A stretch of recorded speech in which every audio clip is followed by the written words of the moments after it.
Hey, what's going on, guys? It's Goose from the Wise Wealth Discord. Just coming back at you with another Sunday watch list. Wanted to go over some levels that we're looking at to possibly continue to go long to short.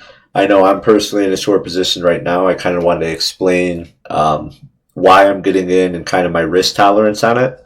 A big thing that we have in the channel and that we preach is that you want to continuously manage your risk. So I thought it would be a good video to show you the level in which I'm willing to risk for a 2-to-1, 3-to-1 trade. And if it does break above my stop loss, then obviously you have to sell at a loss.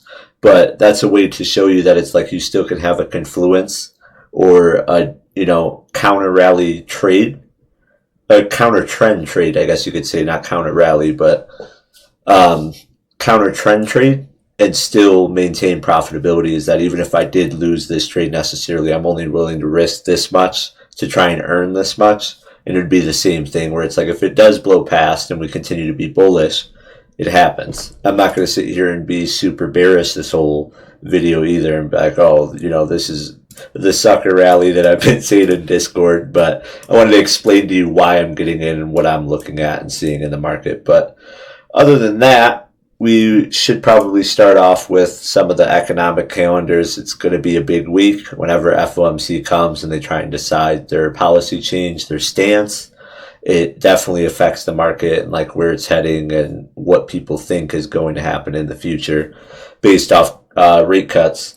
Job market is definitely getting a little bit tender. I do think there's a possibility they come in dovish, but there's still kind of that I don't know. I think there's friction between the FOMC, between Jerome Powell and Trump. There's quite a bit of animosity almost. Like they just don't seem to be liking each other. So I don't know if Powell's still on the side that tariffs are inflationary, but those things really haven't resolved too much. So I feel like it's going to be hard for him to cut.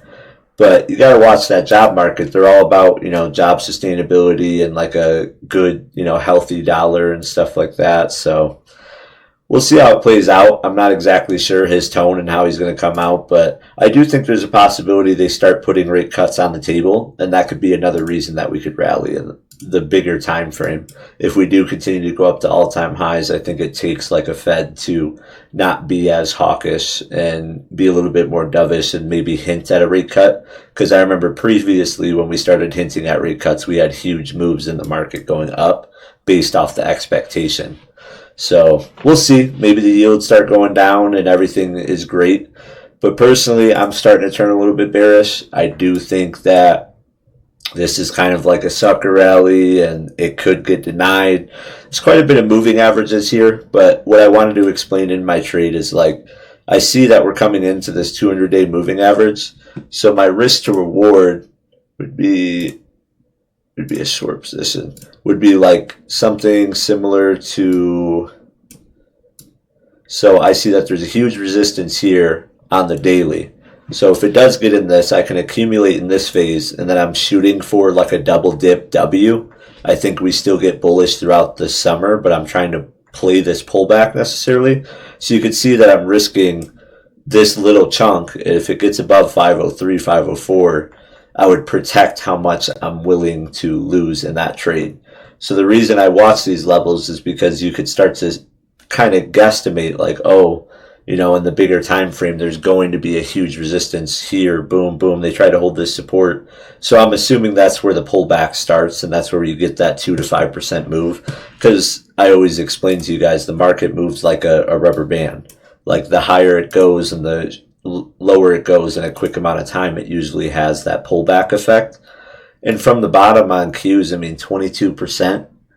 That's an awesome rally, don't get me wrong, but do you really think, we're going to get 30, 35% without any reasonable pullback? The news could come out that way, don't get me wrong. I'm not going to be the guy that looks stupid because I'm like, there's no way that could happen. The market will amaze you and humble you, whatever you want, but that's where I stand. I try to place myself in good odds, and I feel like a good short position would be around that 500 area. So I started opening the short around here. I haven't bought any yet because I did want to see the test of the 200-day moving average. It got pretty close. If we do gap down, I'm still in a pretty good position personally, but I'm planning on averaging in up to this point, and then I'm willing to lose about like 2,000 in this trade, like 2,500, somewhere around there. So it's a little bit beefier of a trade. I know typically I stick in between like 500 to 750. But in your case, your account may be a different size, so you want to make sure that you're only risking a very small amount of your portfolio in most of these trades. And you could start to take, good risk to reward trades, just like, I am showing you the levels that we show you. But ultimately, we are above the 50 on SPY. We finally broke out of this God candle consolidation, got the retest, held it. So if SPY gets up to that 575 area, that's definitely a big test. It could push through.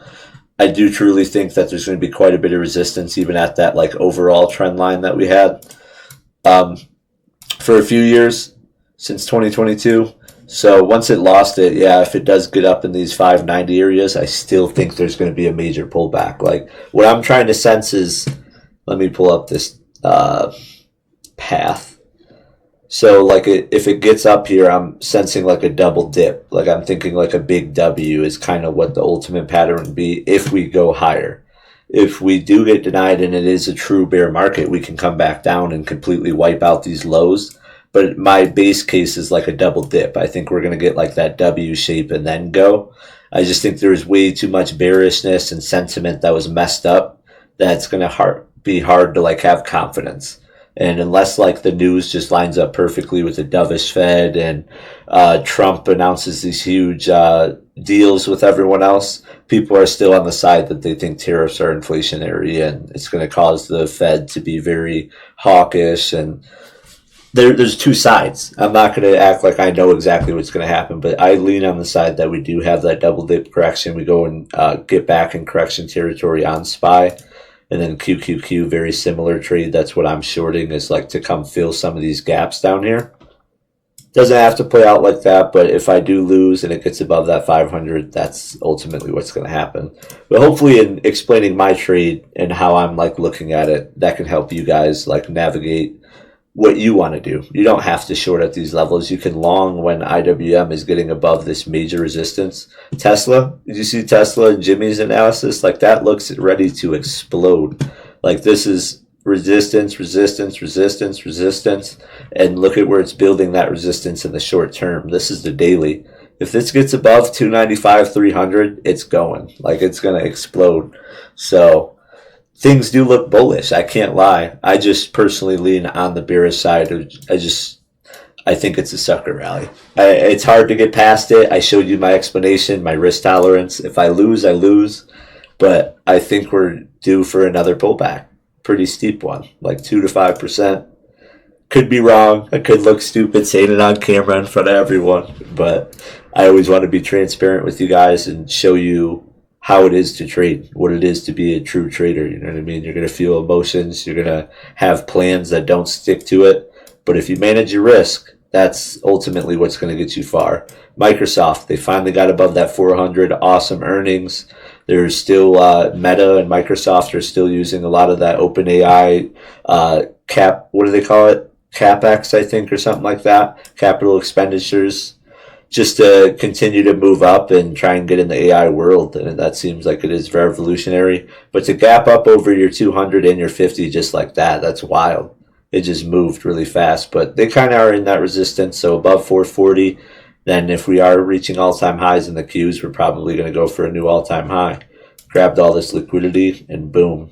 Microsoft doing that is huge. Apple doesn't look as good, but ultimately it's still holding this huge trend that it had, and that's exactly where you found buyers. So even if it does come down, that's that double dip. I think we're going to find buyers if we do have that pullback. Nvidia is still in a pretty big downtrend. Something to watch is just its 50-day. If it comes back down and retests that, it's kind of a big area of like support resistance you would want to hold like right in between there, because it has this gap on this side. I know gaps do get filled, like this one's been filled already, but I still like to see it as like an illiquid place where the algos like to go catch liquidity. But come back down in that 110, 111, hold that. You could still go in to test some of these resistances up above. Personally, I think it's bearish still, but you have to realize that we still could